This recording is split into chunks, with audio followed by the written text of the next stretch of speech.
నమస్తే welcome to Teenmaar review. So ఇవాళ video వచ్చేసరికి అయితే మూవీ న్యూస్ అనమాట. చిన్న క్వశ్చన్ అనేది ఛానల్ సబ్స్క్రైబ్ చేసుకొని లేటెస్ట్ అప్డేట్స్ కోసం.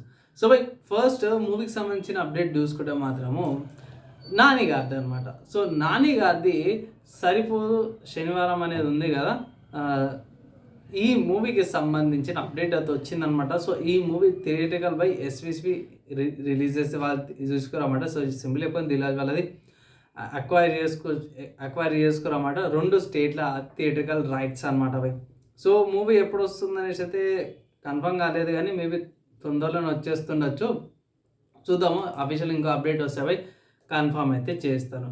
తర్వాత నెక్స్ట్ మూవీ చూసుకుని అక్షయ్ కుమార్ గారిది అండ్ టైగర్ ష్రాఫ్ది అనమాట. బడే మియా చోటే మియా ఉంది కదా. సో ఈ మూవీ ఏదైతుందో మనకి ఏప్రిల్ వస్తుందన్నమాట. అండ్ ఈ మూవీకి సంబంధించిన టీజర్ ఏదైతుందో మనకి 27th జనవరి రోజున వస్తుందని ఒక పోస్టర్ అయితే వచ్చింది బై. సో పోస్టర్ కూడా బాగానే ఉంది, నాకైతే చాలా బాగా అనిపించింది. సో యాక్షన్ ప్యాక్డ్ ఉండేటట్టు ఉంది. సో ఆర్మీ ఇంక్లూడ్ చేసేటట్టు చూపిస్తారు అన్నమాట.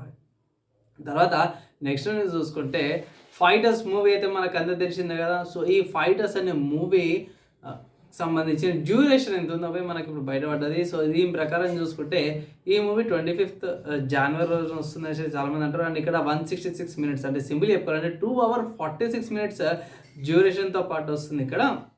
అండ్ ఈ మూవీలో యూఏ సర్టిఫికేషన్తో పాటు కూడా వస్తుందని చెప్పి ఒక అప్డేట్ అయితే వచ్చిందనమాట. తర్వాత యానిమీకి సంబంధించిన న్యూస్ చూసుకోవడం మాత్రం యానిమీ ఫ్యాన్స్ అయితే పండుగ చేసుకుంటారు. ఈవెన్ నేనైనా పండుగ చేసుకుంటాను, ఎందుకంటే Kimetsu no Yaiba. So Demon Slayer ఉంది కదా. సో డీమన్ స్లేయర్ది Hashirama so Hashira training arc anime screenings అయితే పడ్డాయి. సో మేబీ లాస్ట్ టైం లాగానే మీకు 1 episode or 2 episodes ఇంక్లూడ్ చేస్తారు, ప్రీవే 2 episodes ఫైనల్ బ్యాటరీ ఇంక్లూడ్ చేస్తారు. సో డేట్ అయితే కన్ఫర్మ్ అయిపోయింది. ఏంటంటే ఇక్కడ థియేట్రికల్ స్క్రీనింగ్స్ వచ్చేసరికి ఇండియాలో March 17th అవుతున్నాయి అనేసి అయితే అఫీషియల్గా మన వాళ్ళు కన్ఫర్మ్ అయితే చేసిరన్నమాట. సో నాకైతే ఇది చాలా మంచిగా అనిపించింది. ఎవరైతే యానిమీ ఫ్యాన్స్ ఎవరైతే ఉన్నారో ఎంజాయ్ చేసుకోవచ్చు.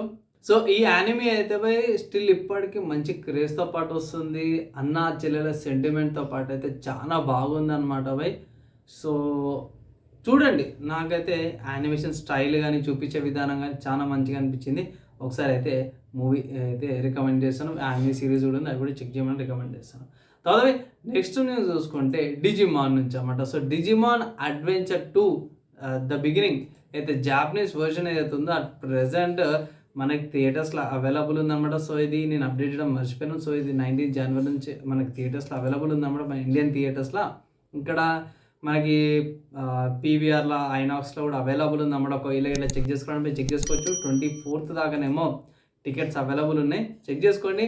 అండ్ డిజిమాన్ ఫ్యాన్స్ ఎవరైతే ఉన్నారో ఇండియాలో వాళ్ళకైతే పండుగ అనమాట. పండుగ అంటే పండుగ. సో చిన్న ఉన్నప్పటి నుంచి పోకీమాన్ డిజిమాన్ పోటీ లాగా ఉంటాయి అన్నమాట సిరీస్ కార్టూన్ చూసుకోవడం. ఇప్పుడు మూవీస్ వస్తున్నాయి, ఎంజాయ్ చేసుకోవాల్సిందే పెద్ద స్క్రీన్ మీద.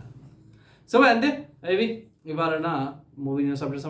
మీకు ఎలా అనిపించి మీ ఒపీనియన్ కింద కామెంట్ చేయండి. యానిమీ మూవీ చూస్తారా లేదా అనేసి అయితే కింద కామెంట్ చేయండి.